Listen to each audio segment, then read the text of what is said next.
dope game came in, a lot of shit went out the door, man, because that just changed everything. Changed all the rules. That's changed all the rules, man.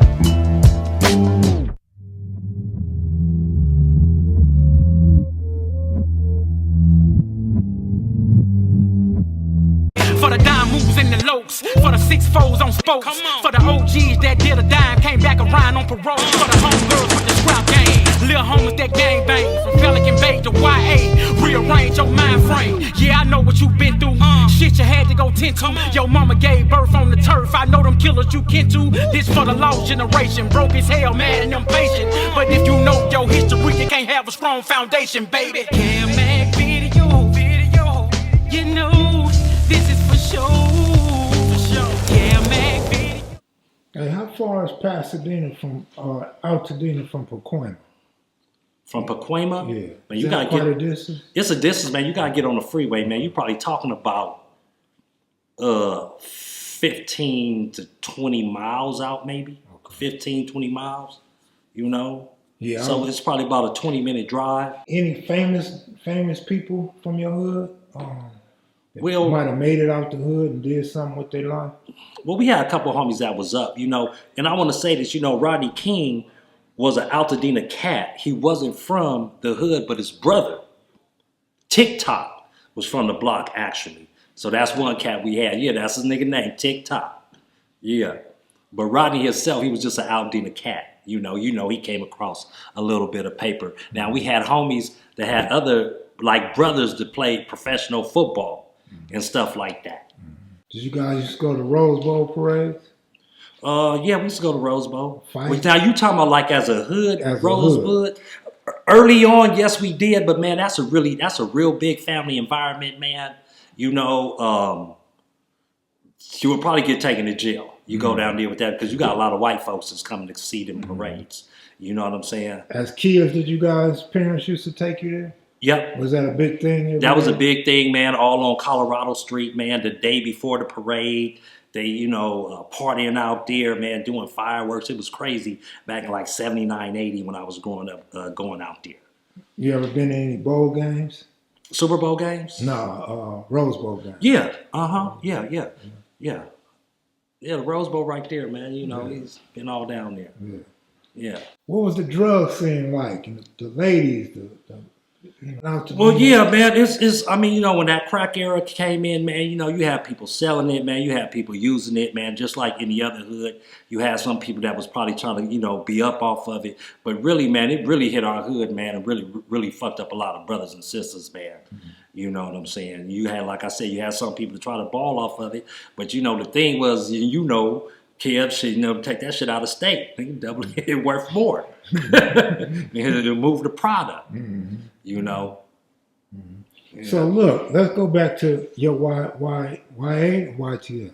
YA. YA. So when you get out of YTS, in what year? YA, 89. YA in 89. 86 to 89, got on 89. What do you do with your life? Man, I come home, man. I come home. I think I'm 18 years old. I'm turned up. I'm banged out. You know what I'm saying? Catch attempted murder 4 months later. Okay? I beat that. Okay? True story. 86 to 89. I get out of YA. I catch attempted murder 4 months later. I'm turned up. I'm banged out. Go to jail for the attempted murder. They could never prove it. They never found a gun. It was their word against my word. I beat that. And when I'm in the Pasadena police station, man, the police put me in a cell and said, go in this cell. They was pissed because they couldn't get me on attempted murder. They knowing I'm on parole and everything. They bring me out the cell and walk in and pull out a bag of rocks. Oh, this is yours. You try to stuff this back in there. So yeah, man, you know, the Pasadena police was real dirty like that, man. They was real dirty like that, man. Back then, now, today. Hey, watch this. Is it considered snitching if you tell on the police? At that time, when you growing up in that era, it was, man. You don't snitch on nobody. That's just the code. But no one is respecting the G code today. Right. You know, niggas tell, man, you know, you see the movie, what's the show, The First 48? You buy a nigga lobster dinner, he's singing, man. Oh, he did it, he did it, he did it. You know what I'm saying? It's like the G code went out. I think for me, what I believe is when and it goes early on. When the dope game came in, a lot of shit went out the door, man, because that just changed everything. Changed all the rules. That changed all the rules, man. So did you have a lot of OGs, a lot of your big homies, so to speak, fall victim to drugs? Yeah, man. Absolutely, man. Hell yeah, man. And it hurt us, man, because you got little homies that was looking up to you. Now you sprung out. Now they got to carry on, man, with no fucking guidance. You know what I'm saying? So we got to make our way. We got to find our way. You know, at one time you may feel like, man, I can't depend on the big homies because big homies, you know, they fucked up. Not all of them, but some of them. You know what I'm saying? Has anything been done to change that? It has like crack played out in your neck of the woods? It's like this, man. It's not like it was in the 80s. Okay, you still got people just gonna use drugs, man, no matter what year it is. Does it still affect some of my homies today? Yes, it does. You know what I'm saying? But most niggas today, man, they a lot stronger. They mind is together, so they kind of, you know, leave that and move forward, you know, and try to live their life and do other things that's more positive than fucking sitting up smoking crack, man. Man, we don't have homies, man, that was on it, fucked up, got their shit together, having houses, cars, a job. Something happened in their life, now they back on the shit. It's crazy, man. We was talking earlier about how the young generation all over is on these pills, man. Is that same around your area? It's the same, man. Dude, it's everywhere, man. I mean, you could go to any given party today, and it's a pill party. Like I'm saying, and when I was growing up, weed, drink, that was like the main thing. A little cocaine here and there. That was the main thing. Today, man, it's a pill party. It's all these different pills. You got all these different drugs, nigga, heroin, cocaine, all submerged in one fucking pill. And these dudes is on this, man, and they loving it, and they don't care who knows. And another thing they're saying, man, it seemed like that crystal meth is a drug of choice today. No doubt. And you already know that fucked up a lot of people. Hell yeah. And then I know people that function off of it. They sell it, they smoke it, and man, it is what it is, man. Me personally, I'm cool. Yeah. I'm cool. I don't need that shit in my life. Yeah, you got a message for the young drug users? Yeah, man, leave it alone. It ain't worth it. Leave it alone, man. If you need help, man, I'm sure they got a toll-free hotline for you to call, man. And I'm sure you got a family member that loves you and wants you to get off of it. But you know what? You know what I've noticed, Kev? I noticed this, bro. No matter what, you're not going to change until you're ready. No matter how much your friend help you. No matter how much your family help you. Because how many people have someone helped and they just keep running from the help? When they're tired, that's when they'll stop using drugs, man. When they're tired. That's just like going to jail, though. When you get tired of going to jail. Oh, man, Kev, what I tell you earlier, man, it got to be a better way, man. I'm tired of this shit. It got to be a better way. Yeah, man. When you get tired, you're tired. Like, okay, I got to change some things in my life. Yeah. I was looking at a picture when you was locked up, man. You was kind of swole. Oh, yeah, man. I was up there, man. I had like some 18s, man. I was like 18 with 18s. You know what I'm saying? They was feeling real good. It's feeling real good, man. You know, you healthy. You're not using nothing. Well, you smoke cigarettes up there, but you ain't drinking or smoking and doing too much, you know. And that's another thing about being in jail, man. It kind of preserves you. Although you don't want to be there, but it preserves you, man. How many cats you know that was on drugs and went to jail and came out and healthy?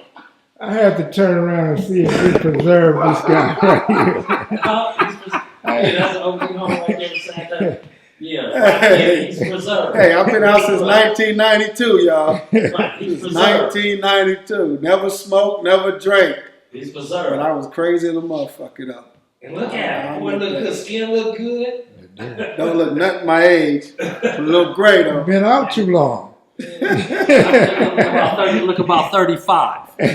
Look about 35, all that man. gray is because he been out too long. Well, I say preserve. Well, I hit a spark right there. Man, for real. Yeah. But yeah, man. You got any stories for us? Any direction for the youth? Anything? Absolutely, man. All the above, man. I wouldn't recommend in 2019 trying to join no gang, man. We're really, it's like this, man. When I was growing up, even though I was Crippin, being in the hood, we protected everybody, man. If you was a female and somebody's bothering you on the corner or at school, we would actually come and protect that sister. You know, like we know her, she lived down the street. We would protect her, or even a young cat, you know, that we knew that lived in the hood. We was Crippin and everything. We was actually protectors, but this was early on. I couldn't say how it is today. I say that to say that as even though we was Crippin, man, we was also protecting the neighborhood and everybody in it. You know what I mean? Everybody in it. How we get away from that in your hood? Man, drugs, the violence increasing. You know what I'm saying? People dying. You know, you kill mine, I don't kill yours. And you know that cycle is so vicious, bro. It just never stops. It just that cycle never stops. At some point, because I said to myself, well, damn, man, these are black people too. You know what I'm saying? We killing them, they killing us. What are we gaining? What are we really gaining? We gonna tell me more territory, but more hood? We don't own it. So how are we gaining? See, these are the things that I think about, Kev, in TV land out there. What are we gaining? Man, it's time to come together. 2019, I don't recommend gang banging. You know what I'm saying? Get your life together, get education.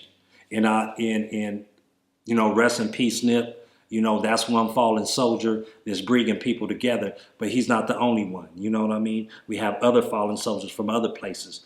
You know, we got Martin Luther King, a fallen soldier. We got Malcolm X, a fallen soldier. You know, and they all wanted peace in the community. You know, in the black community. And man, let's live that, man. Let's do that. Let's do that. And what's your perspective on gang truces or peace treaties, the terminology and the way that we try to put those things together? Man, I think it's positive, but I also understand that a lot of people lost too much, so everybody's not going to accept it. You know what I'm saying? Some people lost a lot. Me personally, I know I got homies, man, that lost a lot, man. You got homies that lost a lot, Kev.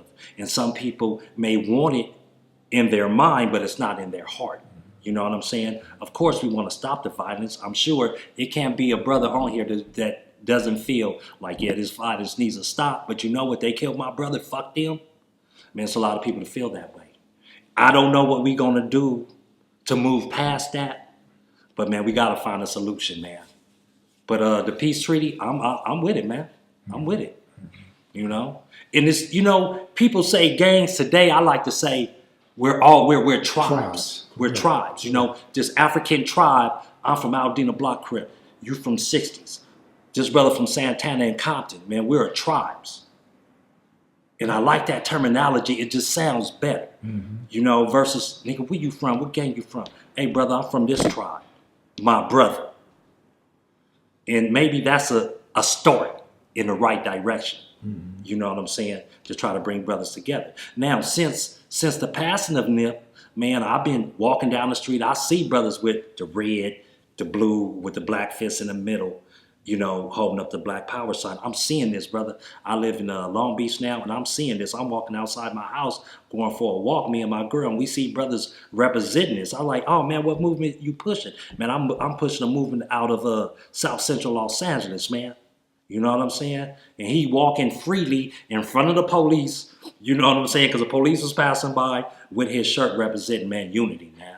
And I'm feeling that. And I'm also noticing when I'm going to the store, when I'm going to the gas station, brothers is no longer got that hardcore look. It's kind of like, what's up, brother? Mm-hmm. But they kind of timid about it now, you know, but I'm starting to see that more. So I see it's starting to go in the right direction. You know, this is starting to affect everybody, man.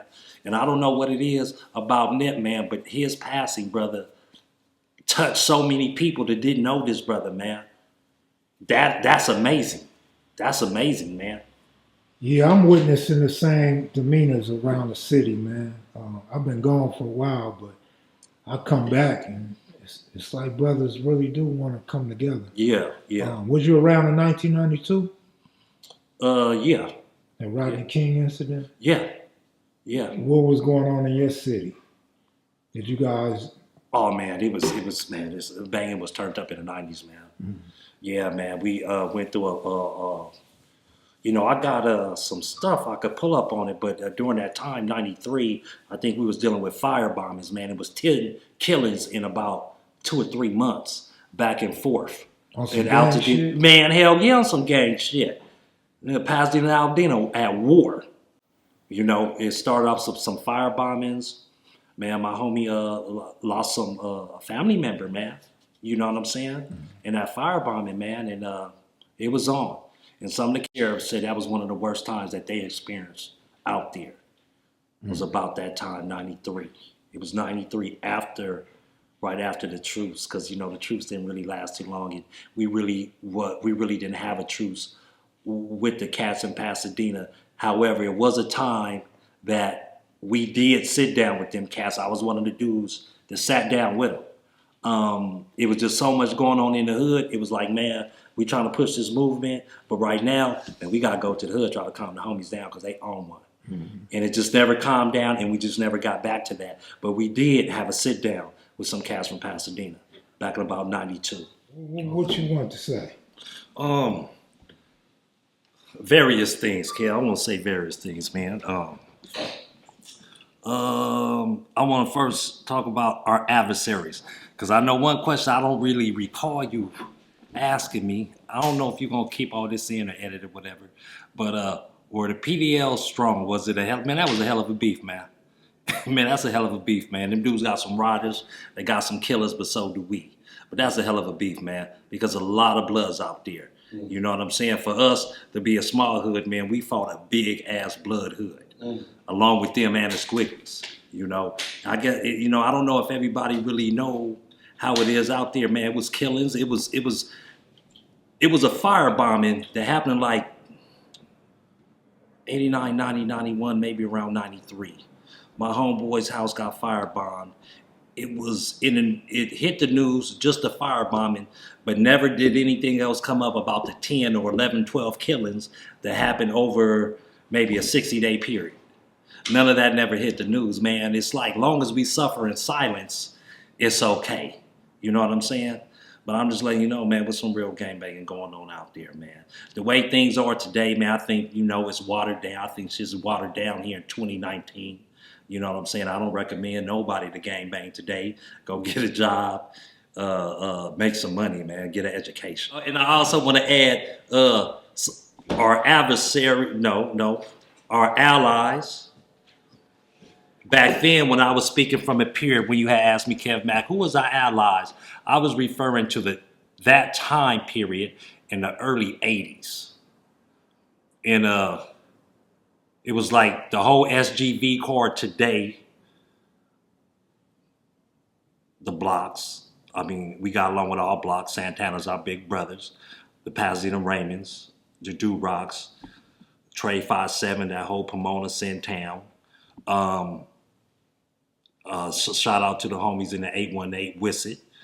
Now, today, our and we always got along with Trays, but our allies, and like Altadena Blocc, we really was one of those organizations that did not have any beef with any Crips. We may have got into it with Crips, but it was never no ongoing beef as far as murder. You know what I mean? But today, we would align ourselves with everybody I just said, but the whole trade card, the 8 Trays, the homie. Much love to the 5 Tray Avalons, because they gave us a lot of love. That whole Gangster card. You said the 5 Trays gave y'all a bunch of love? 5 Tray Avalons, yeah, man, they really embraced us, man. And I think that came about actually on Tray Day. We was in attendance along with, a lot of 8 Trays and 5 Trays. And them brothers just really took a liking to us, man, and embraced us, man. Late 90s or early 2000s? Oh, man, shit. Within this millennium, okay, the 2000 on back, okay, But yeah, you know, but we was always, like I said, we was one of those hoods, we never had beef with other Crips. Right. You know what I'm saying? And that's really rare. Like I said, it may be some little agitation, but it was never no ongoing wars with any other Crips, man. You know, we fought Bloods, that was our main thing. That's how it was for us. And you know, you think you know the real about the ABCs, but Altadena much more than hills and trees. Y'all cool with the Broadways? Yeah, man, we ain't got no beef with no Crips, man. You know what I'm saying? I was in jail with them, we was cool. I ain't, you know. Like I'm saying, man, we really ain't, you know. Plus, man, we on the outskirts, man. We right there, Dena, man. So just the inner circle in LA, man, we not in that every day. You know what I'm saying? We on the outskirts of that. The lowrider scene. What did y'all lowride at? Man, all over. We just pushed out, man. You know what I'm saying? The niggas had cars. Niggas just went out. Now, we wasn't a lowrider club. We didn't have a club, but niggas had cars. You know what I'm saying? Niggas just roll out. Niggas done been all out here on Crenshaw. You know when y'all did y'all thing down on Crenshaw. You know the street races. Niggas done been all down there. Speaking of the lowrider.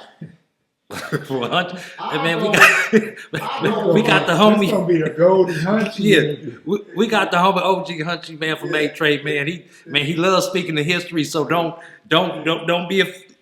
worry, he may jump in sometime. It's all right.